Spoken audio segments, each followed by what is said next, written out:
Media మిత్రులకి నమస్కారాలు తెలియజేస్తున్నాను. ఈరోజు యొక్క ప్రెస్ మీట్ యొక్క ప్రధాన ఉద్దేశం ఒక 2-3 అంశాల విషయంలో ఈ ప్రెస్ సమావేశాన్ని ఏర్పాటు చేయడం అనేది జరిగింది.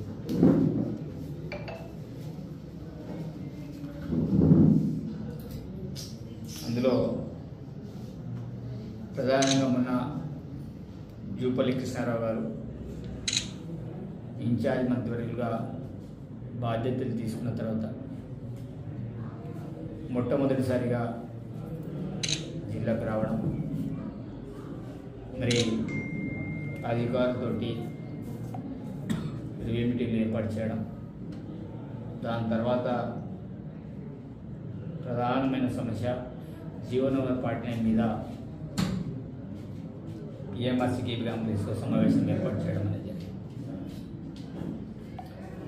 ఈ సమావేశంలో రాయ్ సెంటర్ పెద్దలు, దాంతోపాటు జీవో 49 రద్దు చేయాలనేది ఒక జేఏసీని పంపించడం అనేది జరిగింది ఆ పెద్ద మనుషులతోటి. అదేవిధంగా మిగతా ప్రజా సంఘాలతో ఆ సమావేశాన్ని ఏర్పాటు చేసి జిల్లా స్థాయి అధికారులతో సహా అటవీ శాఖ మరియు మిగతా శాఖల అధికారులతో సహా ఆ సమావేశాన్ని ఏర్పాటు చేయడం అనేది జరిగింది. ఆ సమావేశంలో గౌరవ మంత్రి గారు చాలా స్పష్టంగా రాష్ట్ర PCF తోటి మాట్లాడి, మిగతా అధికారులతో మాట్లాడి, జీవో 49లో ప్రధానమైన అంశాలు ఏమిటి, దాని మీద నష్టాలు ఏంటి, లాభాలు ఏంటి అనే అంశం మీద చాలా స్పష్టమైన వివరణ తన మిగతా కార్యక్రమానికి వెళ్ళడం అనేది జరిగింది. దాన్ని తప్పుపడుతూ బీజేపీ లీడర్లు, BRS లీడర్లు, అందులో బీజేపీ వాళ్ళకైతే 2 దూరం, హరీష్ రావు ఏమో కిందకు వచ్చింటాడు, ఎంపీ గారు ఏమో పైన వేస్తాడు. అదేవిధంగా వాళ్ళు కుమ్రంభీం చౌరస్తా దగ్గర వచ్చేసి బీజేపీ BRS ఇద్దరు కలిసి ప్రెస్ మీట్ పెడతారు. దాంట్లో ఎంపీ గారు ఉన్నారు. నేనేమంటున్నానంటే ఆ రోజు చాలా స్పష్టంగా 49 జీవో 2021లోనే దాన్ని యాక్చువల్లీ ప్రాసెస్ అప్పుడే స్టార్ట్ చేశారు, పోయిన గవర్నమెంట్ చేశారు. అదేవిధంగా అటవీ సంరక్షణ అనేది కేంద్ర ప్రభుత్వం చేతిలో ఉంటుంది. కేంద్రం ఇట్లాంటి ఏదైనా టైగర్ జోన్ కావచ్చు, మిగతా అంశాల మీద వాళ్ళు డిసిషన్ తీసుకోవాలి. సరే, మా పరిధిలోని అంశాలని 100%, రాష్ట్ర పరిధిలోని అంశాలని 100% మేము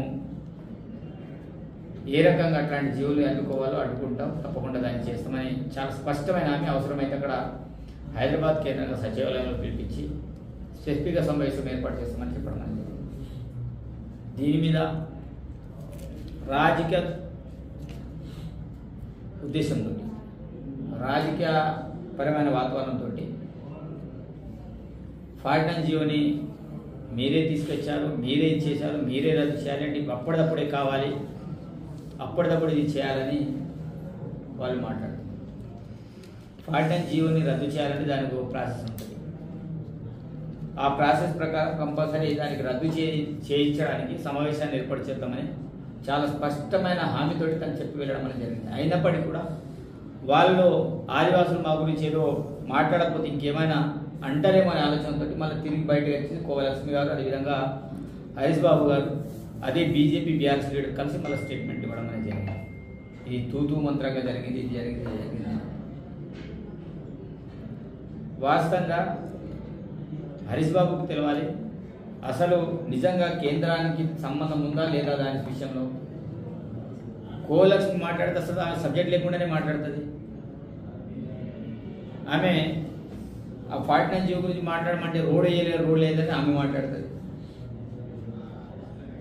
అది 10 సంవత్సరాల పాటు మీరు ఎక్కడ ఉన్నారు? ఒకసారి ఎమ్మెల్యేగా ఉన్నారు, ఒకసారి జిల్లా పరిషత్ చైర్మన్ చేశారు, మళ్ళీ ఎమ్మెల్యే అయిపోయారు.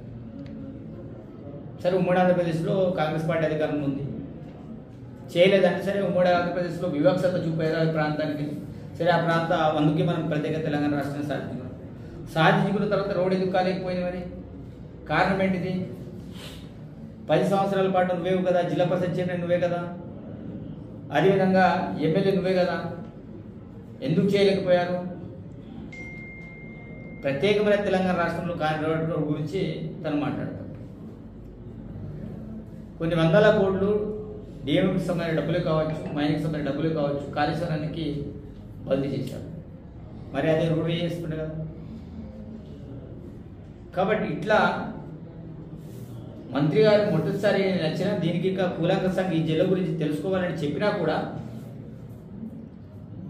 ఆ యొక్క ఇష్యూని రాజకీయ పరంగా చేయడానికి ప్రయత్నం చేయడం అది మూర్ఖత్వం, అది మంచిది కాదు.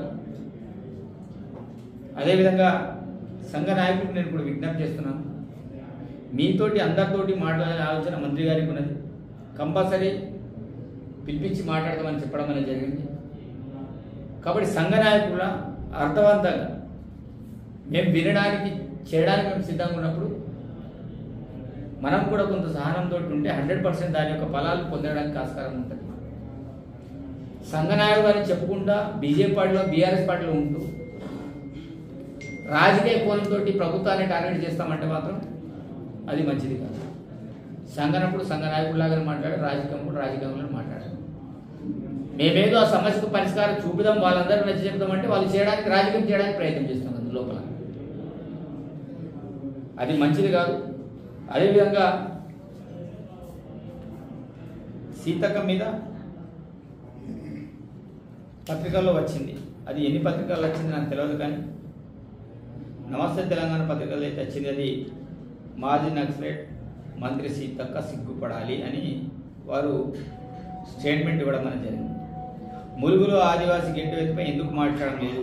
తెలంగాణలో ఆదివాసీ పరిరక్షణ బాధ్యత సీతక్కదే కదా. ముఖేష్ అంబానీ గౌతమ్ అదానీ కోసమే జియో 49, ఆ జియోతో కుమ్రమ్మి ములుగు భద్రాద్రి కొత్తగూడెం జిల్లాలో మాయం కావడం పక్కా అని వారు పెద్ద అక్షరాలతోటి ఇది పెట్టడం అనేది జరిగింది. మరి ఆ రోజుల్లో అదే ములుగు జిల్లాలో గుత్తికోలని చెట్లకు కట్టి కొట్టినప్పుడు మీరేం చేశారు? ఇదే పోసిగూడలో ఆదివాసి బిడ్డల్ని బట్టలిప్పి మరి కొట్టినప్పుడు మీరేం చేశారు? అదే సిరివంచలో చాలామంది ఆదివాసుల మీద అనేక రకమైన ఇబ్బందులు పడినప్పుడు మీరేం చేశారు? ఇట్లా చెప్పుకుంటూ పోతే చాలా మందిని అనేక రకాలుగా చిత్రహింసలు పెట్టింది మీ గవర్నమెంట్. చెప్పుకుంటూ పోతే చాలా రకాల స్కీమ్లని ఆదివాసుల కోసం, వెనుకబడిన వర్గాల కోసం తను ఆలోచన చేస్తున్న విషయాన్ని ఈరోజు అందరికీ తెలిసింది. మరి ఇలా చేస్తున్న క్రమంలో మా మీద గుండెచలం, ప్రభుత్వాన్ని తిట్టడం, అదే పనిగా పట్టుకొని మా సీతక్క గారిని టార్గెట్ చేసి పత్రికలో ప్రచురించడం ఇది మంచిది కాదు. తప్పకుండా బీజేపీ బీఆర్ఎస్ నాయకులారా మీరు అదుపులో ఉండాలి. మీ హయాంలో మీడియాకు స్వేచ్ఛ లేదు. నిన్ననే మహాన్యూస్ ఆఫీస్ కార్యాలయం మీద దాడి చేశారు. పత్రిక స్వేచ్ఛనే మీరు హరించేసినట్టు మీరు వివరిస్తున్నారు, అది మంచిది కాదు. ప్రజాస్వామ్యంలో స్వేచ్ఛ అనేది అవసరం. వాక్చాతుర్యం, భావ ప్రకటన చేసే అవసరం ఉంది. అలాంటి భావ ప్రకటన చేసిన మీడియాల మీద, సంస్థల మీద మీరు దాడులు చేయించడం ఇది సిగ్గుమాలిన చర్య, తలదించుకోవాల్సిన చర్య. గతంలో మీరు ధర్నా చేయించకుండా ధర్నా చౌకలను ఎత్తేశారు, ప్రజాస్వామ్యాన్ని కాలరాశారు. కానీ ఈరోజు ప్రజాస్వామ్యం బతుకుండాలి, ప్రశ్నించే గొంతుకలు మళ్ళా బయటికి రావాలనే ఆలోచనతో గౌరవ ముఖ్యమంత్రి ధర్నా చౌకలను ఎత్తేసి ఈరోజు ప్రజాస్వామ్యబద్ధంగా ఏమైనా ధర్నా చేయించే సమస్య ఉంటే అని చెప్తూ ఈరోజు చాలా మందికి స్వేచ్ఛ కల్పిస్తున్నారు. ధర్నాలు చేయడం తప్పు కాదు, ఇంకేం చేయడం కూడా తప్పు కాదు. ఎందుకంటున్నానంటే ధర్నాలు రాష్ట్రాలకు చేయడం ప్రభుత్వానికి, ఏ ప్రభుత్వంలో కనువిప్పు కలుగుతాయి, సమస్యలన్నీ బయటకు వస్తాయి. ఆ సమస్యలను బయటకు తీసుకొచ్చే వాళ్ళే మీడియా మిత్రులు. అలాంటి వాళ్ళ మీద టార్గెట్ చేసుకొని పని కట్టుకొని దాడులు చేయడం అనేది మంచిది కాదు. కాబట్టి ఆ యొక్క చర్యని కూడా తీవ్రంగా ఖండిస్తున్నాం. అదేవిధంగా జూపల్లి యొక్క గారి ప్రయారిటీ చాలా విజయవంతమైనది. తప్పకుండా త్వరలోనే తను కూడా మళ్ళీ ఇంకోసారి వచ్చేసి సంపూర్ణంగా జిల్లాల వారీగా కూర్చొని అందరితోటి సమావేశాలను ఏర్పాటు చేస్తారు, అందరితోటి మాట్లాడతారు. కాబట్టి మిగతా జిల్లాలు కూడా తను పర్యటన చేస్తారు. ఈ రోజు కూడా ఉదయం కూడా అతను జూమ్ మీటింగ్ మా అందరితోటి ఏర్పాటు చేయడం అనేది జరిగింది. ఈ రోజు కూడా మా అందరితోటి మాట్లాడడం అనేది జరిగింది. ఏ సమస్యలున్నా ప్రభుత్వం చాలా స్పష్టంగా మంచి మంచి స్కీమ్లతోటి ముందుకెళ్తుంది. కాబట్టి మీకేమైనా ప్రతిపక్ష నాయకులకు అభ్యంతరాలు ఉంటే మీరు చెప్పండి, ప్లేస్మెంట్లు ఇవ్వండి, లేకపోతే రోడ్డు మీద వచ్చి ధర్నా చేయడం అభ్యంతరం లేదు. తప్పకుండా వాటిని కూడా రెక్టిఫై చేస్తాం. ఏమైనా నిజంగానే లోపాలు జరుగుంటే వాటిని కూడా సవరణ చేస్తాం. సవరణ చేసే బాధ్యత మాది. మా గౌరవ ముఖ్యమంత్రి చాలా స్పష్టంగా మాకు కూడా మనకు జరిగింది. అదేవిధంగా హాస్పిటల్కి సంబంధించిన అంశాల గురించి కూడా కొంతమంది మాట్లాడారు. గతంలోనే జీవో వచ్చింది, ఇది వచ్చింది, అది వచ్చింది. సరే, ఏదేమి వచ్చినా మనం దానికి స్టార్ట్ చేయాలి. మేము ఇనగ్రేట్ చేయకపోతే పరిస్థితులు ఏంటి? సరే, మీ హయాంలో ఏమేమి తీసుకొచ్చారు, ఏమో కొన్ని తీసుకొస్తే దాని గురించి పెద్దగా మాట్లాడతాం. మన హయాంలో నేను సంవత్సరంన్నర కాలంలోనే నా ప్రాంతానికి 36 కోట్లతోటి మరి ఎంఆర్ఆర్ కింద నిధులు తీసుకురావడం అనేది జరిగింది. దాంతోపాటు సిఆర్ఆర్ కింద కొత్త రోడ్లు సుమారు 25 కోట్లు తీసుకురావడం అనేది జరిగింది. ఇంటిగ్రేటెడ్ స్కూల్ని 200 కోట్లతో తీసుకురావడం అనేది జరిగింది. నేను ప్రత్యేకమైన ఇంకోటి గంగాపూర్ బ్రిడ్జ్ కోసం 22 కోట్లు తీసుకురావడం అనేది జరిగింది. కడెం ప్రాజెక్టుకు మరమ్మతుల కోసం 9,46,00,000 తీసుకురావడం అనేది జరిగింది. పసుపుల బ్రిడ్జ్కు 5.5 కోట్లతోటి శాంక్షన్ చేయడం అనేది జరిగింది. కేవలం 2 మండలాలు సుమారు 15 కోట్లతో సీసీ రోడ్లు, డ్రైనేజ్ పనులు చేయించడం అనేది జరిగింది. మొన్న రీసెంట్లీ ఎంఆర్ఆర్ కింద మళ్ళా 4 నుంచి 5 కోట్ల వరకు మళ్ళా పొలంబాట కార్యక్రమం కింద డబ్బులు తీసుకురావడం జరిగింది. మీరు 10 సంవత్సరాల స్పెసిఫిక్గా మేము చేసిన మంది ఏమైనా నియోజకవర్గంలో ఏమైనా చూపెట్టండి. వాస్తవంగా గవర్నమెంట్ ఏర్పడిన వెంటనే చాలా వరకు వాళ్ళు పనికిరాని జీవోని ఇచ్చారు. డబ్బులు లేవు, ఏం లేవు. ఆ రకంగా అవన్నీ కూడా మిగతా వాళ్ళు ఇచ్చారంటే ఆ ఆయనలో ఏమైతే శాంక్షన్ల కింద పెట్టుకున్న జీవోలు ఇచ్చారో అవన్నీ కూడా రద్దు చేయడం అనేది జరిగింది. దాని తర్వాత ఎక్కడైతే టాప్ ప్రియారిటీ బట్టి ఎక్కడైతే అవసరం ఉందో నేనే స్వయంగా ఫాలో చేసి మిగతా వాటి జీవోల్ని మళ్ళీ రెక్టిఫై చేయడం అనేది జరిగింది. అందులో భాగంగా ఉట్నూరు హాస్పిటల్లో కూడా ఏవైతే 13,70,00,000 సంబంధించినది వాళ్ళు గతంలో కేవలం జీవోలు ఇచ్చిపోయారు. ఎలక్షన్ అంటే మీరు ఆలోచించండి, వాళ్ళు చెప్పింది 10వ నెల 2023 గవర్నమెంట్ ఇప్పుడు అధికారంలో వచ్చింది డిసెంబర్ 7. ఆ రోజు గౌరవ ముఖ్యమంత్రి ప్రమాణ స్వీకారం చేసిన రోజు వాళ్ళు ఎన్ని నెలల కంటే ముందు జీవించారు? ఎగ్జాక్ట్లీ 2 నెలల కంటే ముందు జీవించారు. డబ్బులు లేవు. ఇలా డిఎంఎంటీ కింద ఇష్టం రీతిన విచ్చలవిడిగా జీవోలు ఇచ్చారు తప్ప ఏం చేయలేకపోయారు. అది మీరు తెలుసుకోవాలి. బీఆర్ఎస్ లీడర్ ఎవడో బ్రోకర్ చెప్తానో బేస్మెంట్ పెట్టడం, ఇంకేదో మంత్రి గారి మీద అబాండాలు చేద్దామంటే ఈ చరిత్ర అంతా బయటకు తీస్తాం. కాబట్టి దేనైనా అదుపుండి మాట్లాడాలి, వాస్తవాలు మాట్లాడాలి. మీరు ఏమైనా ఉంటే తెలుసుకోవాలి. ఈరోజు మా దగ్గర మాట్లాడేటోడికి తన సొంత ఊరికి వెళ్ళడానికి సరిచేసిన రోడ్డు లేదు, తూతూ రకంగా నిర్మించారు. ఇప్పటి చెప్తున్నా లక్కరం నుంచి ఈరోజు చేయూరుకు వెళ్ళడానికి ఇప్పుడు లక్కరం నుండి చింతగూడ వరకు సుమారు 15 కోట్లతో మనం రోడ్లు శాంక్షన్ చేశాం. ఎప్పుడు గుర్తుకు రాలేదు. అదే కొత్తగూడ నుంచి మళ్ళా గన్పూర్ వరకు మళ్ళీ నేను రినివల్ మళ్ళీ శాంక్షన్ చేసుకున్నాను. అదే 36 కోట్లు అది కూడా ఉన్నది. దాంతోపాటు ఘాట్ సెక్షన్, సునూరు ఘాట్ సెక్షన్కి 3 కోట్లు నేను డబ్బులు శాంక్షన్ చేశాను. మినిస్టర్ ద్వారా ఆయన కూడా చేసేసిన. ఈరోజు ఇందిరమ్మ ఇల్లు ప్రతి గ్రామంలో ఇస్తున్నాం. పైలట్ ప్రాజెక్టును మొత్తం గ్రామ పంచాయతీ ఎంపిక చేశాం. మీ గురించి చెప్పుకపోతే రేపు జనాలు మీరు తిరగలేరు. మా యొక్క మంచితనాన్ని, చేతకారితనాన్ని మీరు చూడకండి. రాజకీయ ద్రోహంగారి మీరు మర్చిపోండి. చరిత్రలో నిలిచిపోయేటట్టు ఈరోజు రైతు భరోసా మేము ఇచ్చాము. 9 రోజుల 9,000 కోట్లు. ఏ రాష్ట్రం స్వాతంత్రం సిద్ధించినప్పటి నుంచి ఇప్పటి వరకు ఏ రాష్ట్రంలో కూడా ఇట్లాంటి కార్యక్రమం జరగలేదు. ఇంత పెద్ద పెద్ద కార్యక్రమాలు చేస్తూ పోతున్నాం. ఈరోజు రేషన్ కార్డులు ఇస్తూ పోతున్నాం. ఈరోజు సన్న బియ్యం కార్యక్రమాన్ని అమలు చేశాం. మేము మెనుపేస్ట్ లేని కార్యక్రమాలు ఇలాంటి చాలా చేసుకుపోతున్నాం.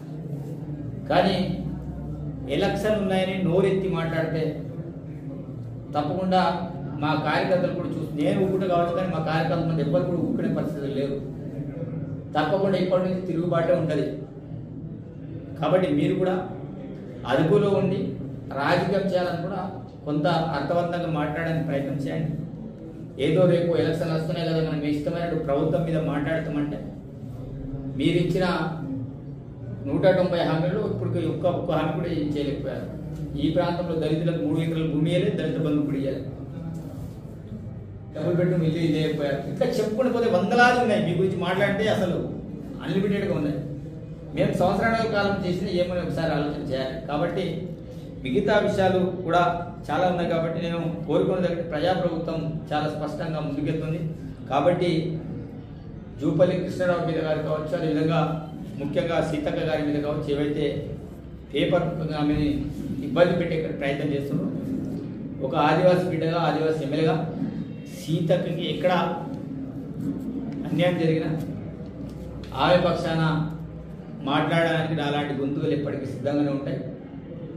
మా ఆడపడుచు సీతక్కని కాపాడే బాధ్యత కూడా మాదే. అందులో మొదటి వరుసలో మొదటి వ్యక్తిగా నేనే ఉంటా, దాంట్లో ఎలాంటి సందేహం లేదు. కాబట్టి సీతక్క విషయంలో ఎవరు మాట్లాడినా కొంత నోరుని అదుపులో పెట్టుకొని మాట్లాడాలని సందర్భంగా తెలియజేస్తూ నమస్కారాలు తెలియజేస్తున్నాను.